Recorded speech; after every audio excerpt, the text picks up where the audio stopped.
Hi guys, ನಾನು ನಿಮ್ಮ ಸಂಕೇತ್ ಮಾತಾಡ್ತಾ ಇದ್ದೀನಿ. ನಾವಿವತ್ತು ಕಮ್ಮಚ್ಚಿ ಆ್ಯನಿವಲ್ ಡೇಗೆ ಬಂದಿದ್ವಿ ಗಾಯ್ಸ್.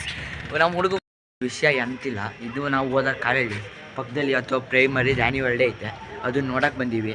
10:05 ಆಗೈತೆ ಗೈಸ್. ಮನೆಗೆ ಹೋಗೋದು ಎಷ್ಟೊತ್ತಾಗ್ತದಂತ ಗೊತ್ತಿಲ್ಲ. ಬೈಕು ಈ ಚಳಿಲಿ ಅವ್ನು ಹೊಡೆಯೋದ ನಾನು ಹೊಡೆಯೋದ ಅಂತ ಗೊತ್ತಿಲ್ಲ ಗೈಸ್. ಈ ಚಳಿಲಿ ಮನೆಗೆ ಹೋಗ್ಬೇಕು. ಆದ್ರೆ ಸಣ್ಣ ಮಕ್ಕಳು ಡ್ಯಾನ್ಸ್ ನೋಡೋಣಂತೆ ಇನ್ನೂ ಅದೀವಿ ಗೈಸ್.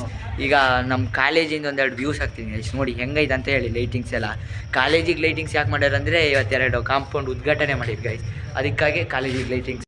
ಕಾಲೇಜಿನ ಲೈಟಿಂಗ್ಸಿನ ವ್ಯೂಸ್ ಹೆಂಗೈತೆ ನೋಡಿ ಗೈಸ್, ಎಷ್ಟು ಚೆನ್ನಾಗೈತಲ್ಲ ಗೈಸ್.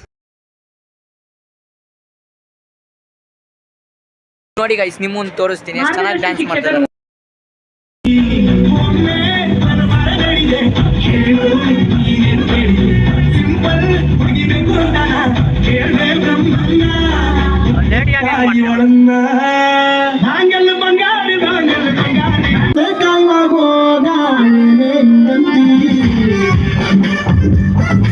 ಕುಸುವ ಗೋಬಿ ತಿನ್ನೋಣ ಅಂತ ಹೊಂಟೀವಿ. ಗೋಬಿ ತಿನ್ಕೊಂಡು ಸೀದಾ ಮನೆ ಗೈಸ್. ಗೊತ್ತಿರೋ ದೋಸ್ತಿಗೆ ತುಂಬ ಧನ್ಯವಾದ ಹೇಳಕ್ಕೆ ಇಷ್ಟಪಡ್ತೀನಿ ಗೈಸ್. ಈ ಚಳಿಲಿ ನಂಗೆ ಬೇಕಿತ್ತು ಗೈಸ್ ಇದು ಮೋಸ್ಟ್ಲಿ.